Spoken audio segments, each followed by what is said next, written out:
सुप्रभात मौर्यन। आज मैं आपका हिंदी शिक्षक सुनील कुमार पांडे फिर से आप लोगों के समक्ष एक नए वीडियो के साथ उपस्थित हो रहा हूं।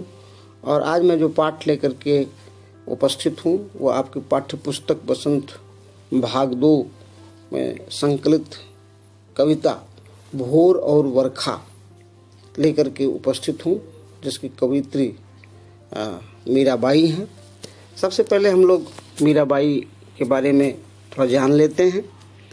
मीराबाई का जन्म सन 1498 ईस्वी में पाली के कुड़की गांव में दूदा जी के चौथे पुत्र रतन सिंह के घर हुआ। यह बचपन से ही कृष्ण भक्ति में रुचि लेने लगी थी। मीरा का विवाह मेवाड़ के सिसोदिया राज परिवार में हुआ। उदयपुर के महाराज भोजराज इनके पति थे, जो मेवाड़ के महाराणा सांगा के पुत्र थे। विवाह के कुछ समय बाद ही उनके पति का देहांत हो गया और पति की मृत्यु के उपरांत उन्हें पति के साथ सती करने का प्रयास किया गया, किंतु मीराबाई इसके लिए तैयार नहीं हुई। मीरा के पति का अंतिम संस्कार चित्तौड़ में मीरा की अनुपस्थिति में हुआ। पति की मृत्यु पर भी मीरा माता ने अपना श्रृंगार नहीं उतारा, क्योंकि वह गिरधर को अपना पति मानती थी। वह विरक्त हो गई और साधु संतों की संगति में हरि कीर्तन करते हुए अपना समय व्यतीत करने लगी। पति के परलोकवास के बाद इनकी भक्ति दिन प्रतिदिन बढ़ती गई। ये मंदिरों में जाकर वहाँ मौजूद कृष्ण भक्तों के सामने कृष्ण जी की मूर्ति के आगे नाचती थी। मीराबाई का कृष्ण भक्ति में नाचना और गाना राज परिवार को अच्छा नहीं लगा। उन्होंने कई बार मीराबाई को मारने की कोशिश की, कभी विष देकर के मारने की कोशिश की। घर वालों के इस प्रकार के व्यवहार से परेशान होकर वह द्वारिका और वृंदावन गई। वह जहाँ जाती थी वहाँ लोगों का से उनको बहुत सम्मान मिलता था। लोग उन्हें देवी की तरह सम्मान देते थे। मीरा का समय बहुत बड़ी राजनीतिक उथल पुथल का समय रहा है। बाबर का हिंदुस्तान पर हमला और प्रसिद्ध खानवा युद्ध उसी समय हुआ था। इस सभी परिस्थितियों के बीच मीरा का रहस्यवाद और भक्ति की सगुण पद्धति सर्वमान्य बनी और मीराबाई ने बहुत सारे पदों की रचना जो की, और वो सिर्फ कृष्ण भक्ति के पदों की ही उन्होंने रचना किया है। आगे हम लोग कविता देखते हैं। जागो बंसी वारे ललना, जागो मोरे प्यारे, रजनी बीती भोर भई है, घर घर खुले किवारे, गोपी दही मथुत सुनियत हैं, कंगना के झनकारे।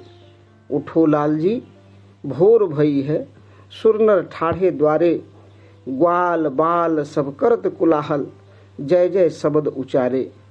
माखन रोटी हाथ में लूनी, गौवन के रखवारे, मीरा के प्रभु गिरधर नागर, शरण आया को तारे।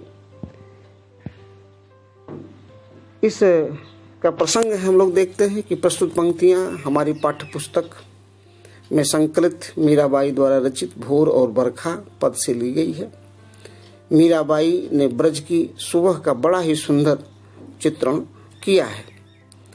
इसका सरलार्थ देखते हैं, इसकी व्याख्या। मीराबाई कहती हैं कि हे प्रिय कृष्ण, अब जाग जाओ। माता यशोदा कहती हैं कि अब जाग जाओ, देखो रात बीत गई है, सुबह हो गई है।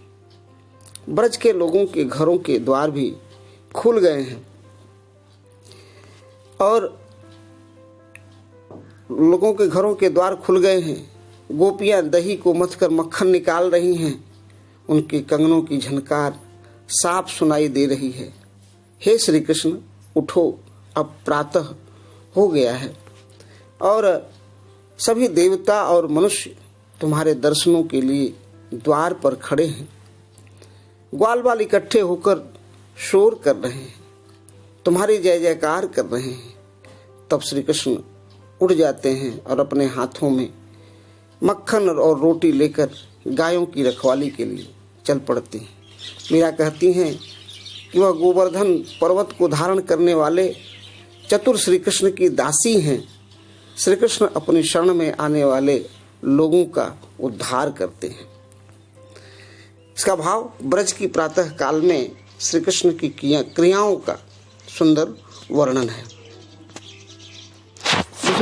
दूसरा पद है कि बरसे बदरिया सावन की मन भावन की, सावन में उमग्यो मेरो मनवा, भनक सुनी हरि आवन की, उमड़ घुमड़ चौदिस से आयो, दामिन दमके झर लावन की, नन्ही नन्ही बूंदन मेहा बरसे, शीतल पवन सुहावन की, मीरा के प्रभु गिरधर नागर, आनंद मंगल गावन की। प्रसंग है प्रस्तुत पंक्तियां पाठ्य पुस्तक में संकलित भोर और बरखा से ली गई हैं, जिसकी कवयित्री मीराबाई हैं। मीराबाई ने वर्षा ऋतु के आगमन पर प्रभु श्री कृष्ण के आने की संभावना को व्यक्त किया है। इसकी व्याख्या देखते हैं। मीरा कहती हैं कि सावन के बादल बरसने लगे हैं। सावन के बादल मन को बहुत अच्छे लगते हैं। मीरा कहती हैं कि जब से उसने सावन में श्री कृष्ण के आने की बात सुनी है, तब से उसका मन उमंग से भर गया है। बादल चारों दिशाओं से उमड़ घुमड़ कर बरसने लगे हैं। बीच बीच में बिजली भी चमक रही है। छोटी छोटी बूंदें धरती पर पड़ रही हैं और ठंडी सुहावनी हवा चल रही है। मीरा कहती हैं कि उसके प्रभु तो श्री कृष्ण हैं। सावन में उनके आने का समाचार सुनकर उनका मन आनंद से भर गया है। वह मंगल गीत गा रही है। इसका भाव है, मीरा ने वर्षा ऋतु का सजीव चित्रण करते हुए श्री कृष्ण के प्रति अपना प्रेम व्यक्त किया है।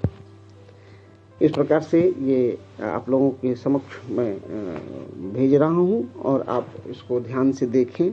एक बार फिर से पाठ्य पुस्तक से पढ़ें और अभ्यास के प्रश्न जो मैं साथ में भेज रहा हूँ, सभी प्रश्नों का उत्तर बना करके और शब्दार्थ पढ़ करके और PDF फॉर्म में आप उत्तर ग्रुप में शेयर करें। बहुत बहुत धन्यवाद।